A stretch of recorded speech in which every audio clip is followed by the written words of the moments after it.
Hello guys, j'espère que vous allez bien. Bienvenue chez La Doua. It's about everything. So, on y va, sans perdre un instant. Et cette fois-ci, on va direction du Congo. Et j'aimerais aussi déjà prendre le temps, mes sympathies pour cette femme, la famille de cette femme, ses enfants qui se retrouvent orphelins d'une maman, de Rafine Ntumba, une Congolaise de Belgique qui tragiquement s'est récemment a perdu la vie suite à une crise cardiaque. Pourtant, c'est une femme de la début trentaine, si je ne me trompe pas. Elle était chroniqueuse artistique, elle faisait un petit peu création de contenu et tout ça sur les réseaux, parler. J'imagine son dada, c'était la musique, un peu dans la culture partagée sur ces artistes qu'elle aime et tout. Et j'ai décidé de prendre le temps de mettre ce sujet-là. Pourquoi? Parce qu'on profiter pour amener un sujet important, d'être sensibilisé à se préparer. Parce que souvent, on pense que la vie nous appartient, mais on n'a pas le moment de la fin. Donc, on doit être responsable et se préparer. Et comment se préparer? Je vais essayer de donner certaines astuces, certains conseils avec bienveillance et tout ça. Et on y va sans perdre.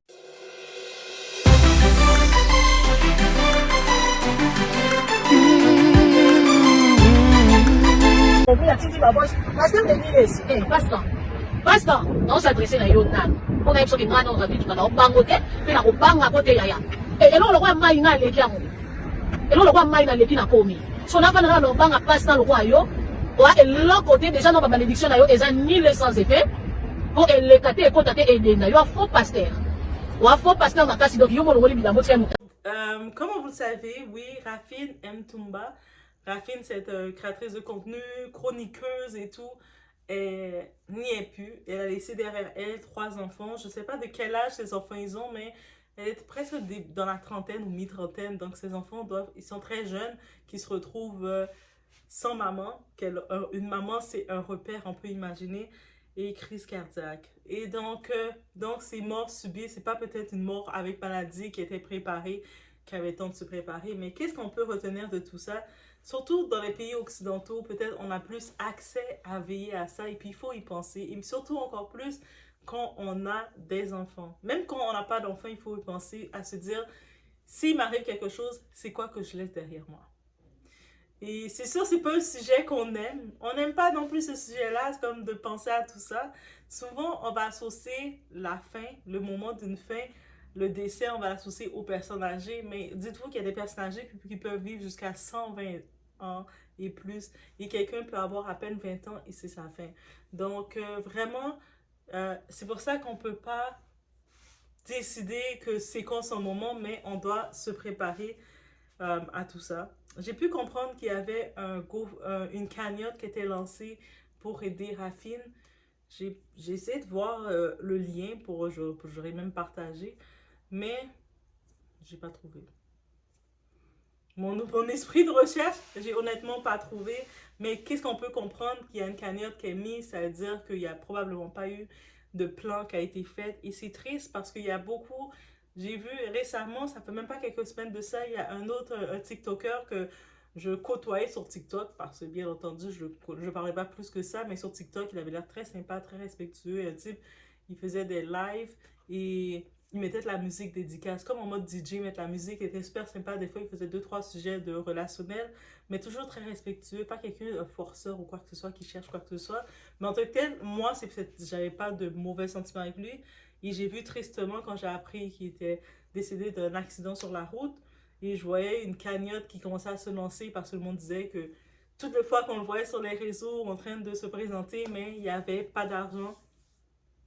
Et des fois, le monde commençait à parler de l'ironie qu'on le voyait donner des cadeaux de 500 dollars et plus.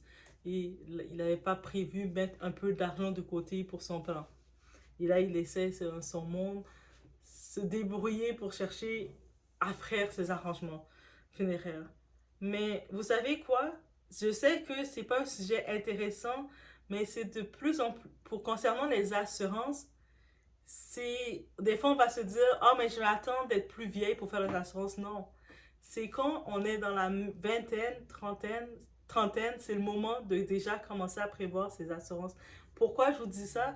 C'est les primes d'assurance sont moins chères. Tu as le temps de prendre, de magasiner, de prendre une bonne assurance à ce moment-là. Parce que souvent, quand tu es dans la vingtaine, trentaine, de côté état de santé, tu es plus en forme, plus en santé. Donc, l'assureur risque de t'assurer plus facilement. Alors que plus tu atteins de l'âge, mais plus tu deviens à risque et plus tes primes vont coûter plus cher et plus il y a des clauses qui vont retirer dans tout ça. Juste pour vous dire comme ça. Donc, des fois, tu peux peut-être perdre la clause de maladie grave. Quand tu es rendu à un certain âge, tu es plus à risque. Et quand tu es plus jeune, tu as un profil, un contrat. Parce que dites-vous que chaque assurance est gérée avec son propre contrat. C'est pour ça les contrats, il faut toujours, vous prenez une assurance, gardez toujours vos contrats quand vous remet parce que vous allez voir dans les clauses de c'est quoi que ça vous donne et des fois vous serez surpris de qu'est-ce que ça vous donne et qu'est-ce que ça vous enlève. Pourquoi Doha connaît autant de choses sur les assurances? Parce que oui, Doha a travaillé dans les assurances. Oui, que ce soit j'ai travaillé dans les assurances du côté bancaire, j'ai travaillé dans les assurances du côté d'un assureur. Donc, j'ai aussi fait l'assurance habitation et auto. Oui. J'ai un peu été dans ce genre de domaine-là. J'ai vu des tragédies, par exemple, maladie grave ou par exemple un arrêt à longue durée. Des fois, ça peut être très simple que tu es une jeune femme, tu viens d'accoucher, mais il y a une situation lors de ton accouchement qui fait que tu as besoin de prolonger. Techniquement, c'est un accouchement, c'est pas une maladie, mais ça a besoin de prolonger ton état parce que tu n'es pas en état de reprendre le travail. Mais malheureusement, ton travail, le fait que c'est pas une maladie, ne te couvre pas. Ils vont pas te donner, même s'ils te laissent, ils te donnent le congé, mais ces congés sont seuls techniquement. Mais si dans ton assurance, il y a certaines clauses, maladie grave ou de même, tu peux utiliser ça et en profiter et être moins stressé pour au moins payer des factures et tout. Bref, je vous donne des petits aperçus comme ça. Et je sais que on n'en parle pas assez sur les réseaux, on n'en parle pas assez, dans tous les cas, on n'en parle pas assez. C'est pas un sujet intéressant, c'est pas un sujet comme que je parle de célébrité pour parler de célébrité, mais j'en ai profité du cas de cette femme, Rafine, qui est en Belgique, qui vit ça, et que sa famille vont devoir toutes se mettre ensemble, ses proches, ses amis, pour pouvoir contribuer, parce que c'est ça. En effet, de devoir payer des primes d'assurance, de devoir faire plein de choses comme ça, ce n'est pas évident. Guys, ce n'est pas évident. Il y a beaucoup de monde, des fois, quand ils se retrouvent serrés dans leur budget, la première chose qu'ils pensent à retirer, ils regardent dans leurs dépenses, c'est ils disent, ah, mais là, pourquoi payer l'assurance? Tu sais, je paye l'assurance, mais j'ai pas de problème. Mais l'assurance, contrairement à n'importe quoi d'autre, c'est un produit tangible. C'est-à-dire, on paye quelque chose en espérant qu'on n'aurait pas à l'utiliser. Parce que quand on a à utiliser l'assurance, c'est parce qu'on a un événement qui nous est arrivé, un événement grave qui nous est arrivé. C'est pour ça qu'on voit toujours ça comme étant, pourquoi le payer? Tout va bien, j'ai jamais rien réclamé. Mais le moment que tu décides de... Combien de fois j'ai vu des cas où quelqu'un pendant près de 10 ans, il payait ses assurances. Un moment, peut-être, il voulait couper dans son budget. Il a décidé de retirer ses assurances. OK, il retire. Et même pas dans la même semaine, ça c'est vraiment un événement qui est arrivé. Et puis je vous dis, dans la même semaine, il a eu un accident. Il a eu un accident amputé, grave là. Un accident, tout ça. Et puis, c'est compliqué, mais c'est un accident. Le travail faisait l'enquête pour couvrir que c'est pas au travail que ça s'est fait. Parce que c'était pas au travail que ça s'est fait. Donc, ça couvre pas la protection. Il n'y a pas de couverture. Le travail n'a pas déboursé rien. Et là, maintenant, il était désespéré, désemparé. Qu'est-ce que je fais? Parce que quand tu as un accident, tu dois aller tu dois aller à l'hôpital, tu dois faire tous les trucs. L'argent manque. Et c'est là que tu te rends compte, il essayait de nous appeler en nous disant, mais j'étais avec vous pendant 10 ans, je vous payais toujours mes services, j'ai jamais réclamé, là il m'arrive tel événement, mais malheureusement à telle date, tu as retiré tes assurances, donc on peut plus rien faire pour toi. Et c'est aussi triste, c'est pour ça qu'on dit les assurances, c'est a cold world, c'est un monde froid, mais c'est très by the book, c'est très dans le livre, tout est... Tu peux pas mettre l'émotion, même si toi, tu as de l'empathie, puis tu peux le comprendre, tu as envie de faire une passe, mais il n'y a pas de passe comme ça. L'assureur va pas te faire cette passe-là. Bref, c'est ça que je te vais dire. Je vais profiter peut-être que nos influenceurs qu'on a, que ce soit nos afro-influenceurs, les influenceurs de tous les jours, je pense que ça serait un sujet qui devrait commencer à mettre en avant. Je sais que beaucoup, ils montrent le côté la belle vie, ils achètent des grosses sacoches très chères, ils vont au restaurant très cher, ils montrent une vie très chère dans des destinations très chères, mais peut-être que ça serait intéressant de faire un petit retour en montrant, même si tu fais le voyage, vous savez, c'est beau de voyager, mais est-ce que vous savez que voyager sans assurance, c'est dangereux? Parce que des fois, on ne pense pas à ça. Quand on voyage dans une destination, par exemple, vous allez au Mexique, tout inclus, vous amusez, vous avez une intoxication alimentaire pendant que vous êtes à l'hôtel. On vous amène à l'hôpital du Mexique. Et les frais qu'ils vont vous facturer et tout, si vous n'avez pas une assurance, quelque chose pour vous aider à couvrir, ça va être vos frais de vacances. Et souvent, il y a beaucoup de monde qui se font prendre dans ce piège-là. Et puis, là, ils se retrouvent à essayer de... Ils sont à l'hôpital dans un pays qu'ils ne connaissent pas, dans une langue qu'ils ne connaissent pas. Ils se retrouvent à essayer d'appeler un peu partout leur famille pour demander de l'argent parce qu'ils doivent payer maintenant sur le spot. Parce que la plupart des pays, quand tu es étranger, euh, et quand tu es étranger dans un hôtel, dans un point de vue touristique, tout va bien. Ils sont contents de te voir, mais quand tu es dans leur système de la santé, par exemple, tu es étranger, tu n'es pas vu de la même façon. Tu es vu comme ils te font pas confiance parce qu'ils ont peur qu'ils te laissent partir, tu vas fuir et tu vas rien payer. Donc, il faut aussi penser à ça aussi. Donc, les assurances voyage. C'est un petit point que je vais dire. Je sais aussi que on aime beaucoup. C'est sûr, c'est pas un sujet intéressant. Peut-être vous allez vous dire, ok, Doa, mais c'est pas un sujet intéressant de parler d'assurance, de se préparer au cas où qu'il arrive quelque chose.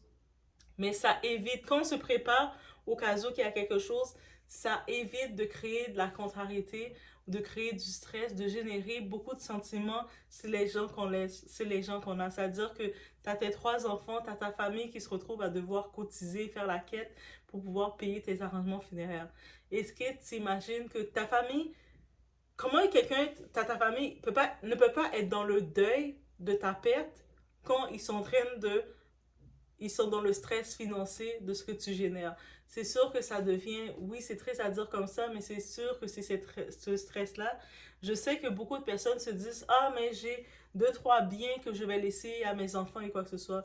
Mais vous savez que si vous avez pas arrangé vos finances, par exemple, vous avez comme consommé, faites beaucoup de consommation, vous n'avez pas arrangé vos finances, vous savez qu'est-ce que ça risque d'arriver, que même si vous pensez laisser un bien à vos bénéficiaires. Mais dès qu'ils vont réclamer la succession, ils vont faire la réclamation, ils vont se retrouver avec ce que vous voulez, les avoirs et les dettes aussi. Et souvent, les dettes, devinez quoi, ça va les venir. Dès qu'ils le réclament, ils vont se retrouver à devoir payer vos dettes. Et souvent, il y en a plein qui se retrouvent à vendre ce qui est un bien. Vous avez travaillé toute votre vie en pensant que c'est un bien, sans penser que vous avez plein de dettes. Et vous pensez que les dettes, c'est effacé. Mais dites-vous que toutes les compagnies, tous les endroits où vous devez de l'argent, même à votre mort, ils vont le changer au nom de la succession. Ils le font là. Comme maintenant, vous devez de l'argent au gouvernement, à n'importe qui. Ils font la facture, ils écrivent au nom de la succession. C'est-à-dire que vous devez de l'argent à la banque, parce qu'il y a beaucoup de gens qui doivent de l'argent à la banque. Peu importe les raisons, les placements, qu'est-ce qui se passe. La banque, là, vous pensez qu'elle va juste effacer, elle va dire repose en paix et c'est terminé, c'est une perte. Non, retour à la succession. C'est-à-dire que dès que la première personne de la succession qui déclare le tout, il se retrouve avec votre facture. Et souvent, vous pensez avoir laissé quelque chose à quelqu'un, mais la personne ne se retrouve pas à vous perdre, à pleurer vous, votre départ, se retrouve à payer les dettes que vous l'avez laissées. Donc, c'est pour ça que en 2024, on doit aussi penser à cet état-là. La mort ne vient pas juste aux personnes âgées, ça peut venir à n'importe quel moment. Et je pense que dans la vingtaine, trentaine, on doit être sensibilisé, mettre une attention particulière à se préparer. Même si c'est pas un sujet qu'on aime de regarder des assurances, regardez autour de vous un assureur, quelqu'un, y parlez-lui. Au moins quand vous avez dans la vingtaine, dans la trentaine, c'est plus facile encore. C'est juste une assurance générale que vous prenez tout risque, comme une assurance tout risque. Et si vous savez par exemple que euh, moi je dirais quand vous êtes dans la vingtaine, dans la trentaine, quarantaine, il faut ajouter en profiter pour ajouter des couvertures. Vous savez quel type de couverture qu'il faut prévoir? Couverture en cas d'un premier cancer. Parce que souvent, les cancers peuvent, toute ta vie, le cancer peut se révéler quand tu es dans la trentaine, dans la quarantaine aussi. Même dans la vingtaine aussi, ça peut se révéler. Donc, prévoir une couverture cancer, prévoir une couverture maladie grave. Cancer, maladie grave, c'est deux couvertures différentes en passant. Cancer, c'est cancer. Maladie grave, ça peut inclure amputation, ça peut inclure beaucoup d'autres choses. Donc, prévoir ça. Je sais qu'il y avait certaines couvertures qui mettaient pour nous les femmes, pour les 8 cancers féminins qu'on peut avoir.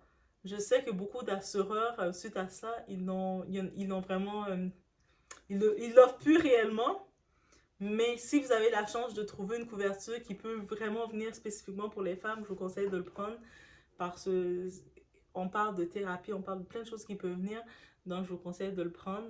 Ça inclut même dans ces couvertures-là des moments de... Surtout pour une femme, imaginez qu'il y a un cancer du sein qui se fait une ablation, le côté psychologique. Mais dans les cancers féminins, je sais dans ces couvertures-là, il y a même une partie psychologue. Une partie... Quand vous êtes en thérapie, vous êtes malade, maladie grave, vous êtes tout seul à la maison, ou même si vous n'êtes pas tout seul à la maison, il y a déjà des enfants, mais ça peut inclure vous avez un certain nombre d'heures d'allouer, que quelqu'un peut venir vous aider, il paye quelqu'un pour venir vous aider à ranger la maison, à vous préparer, vous coordonner. Donc, c'est des services en plus que l'assurance offre, et puis... c'est pas négligeable quand on est dans une situation. Oui, c'est sûr, dans votre budget, peut-être que vous allez... quand on regarde une assurance, pour un mois, c'est presque, ça serait le prix d'un café par jour. Honnêtement, c'est vraiment ça. 1,50$ le café. Peut-être pas le café Starbucks, qui est un peu plus cher. Dépendant. Je pense que le café normal Starbucks, il est à 1,75$, le noir, le sombre, bien sombre.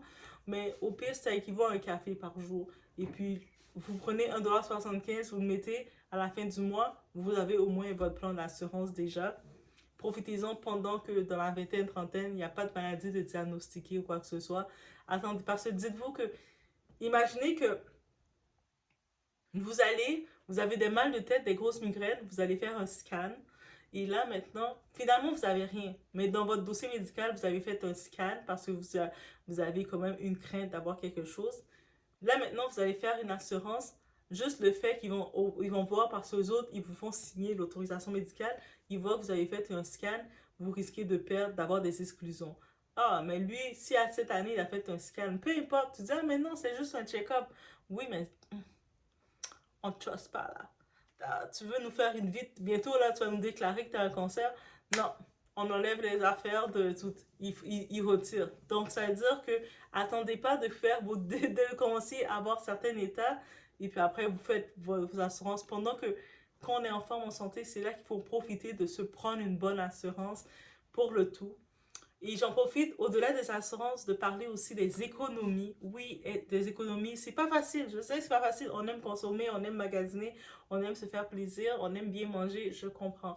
Mais si on est capable de se faire un challenge, faites-le. Moi, je me suis commandé, c'est où que je m'étais sur Amazon, oui, je m'étais commandé une petite boîte avec que je peux mettre mes économies, je dépose mon change, je les dépose.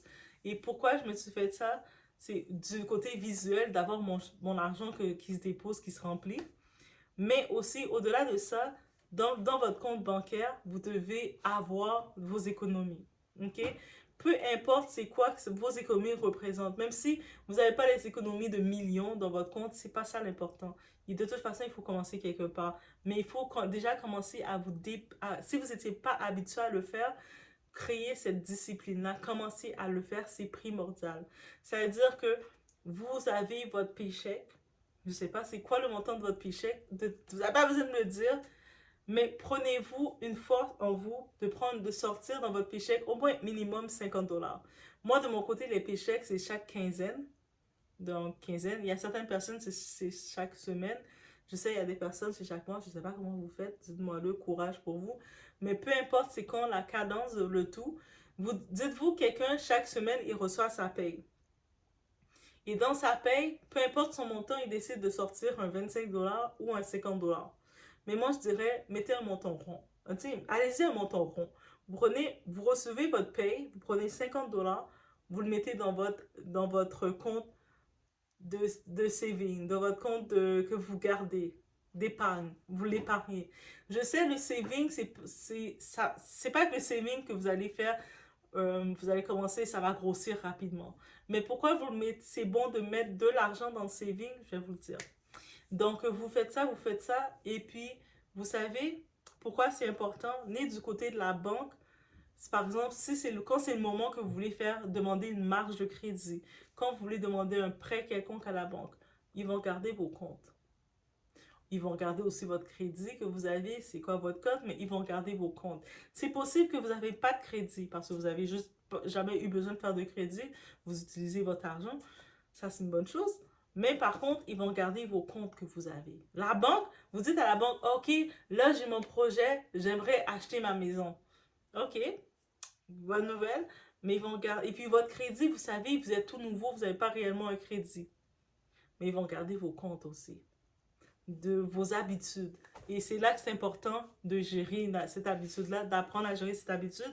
Et c'est sûr que d'avoir votre épargne, s'il arrive un événement, il arrive quoi que ce soit, mais que vous ne soyez pas mal pris. C'est possible qu'il arrive un événement, c'est pas à vous directement. C'est possible que votre maman, votre papa, on ne le souhaite pas, ou quelqu'un proche de vous qui a un événement d'urgence et que vous pouvez le dépanner, mais vous n'allez pas vous sentir mal de dire « Oh, telle personne a ça, mais moi, j'ai pas d'argent, je peux rien faire. » Ou « Je dois attendre ma paye. » Non, vous allez pouvoir savoir que vous avez tel montant que vous allez pouvoir sortir et le dépanner. Je dis pas que le saving, c'est pour dépanner tout le monde.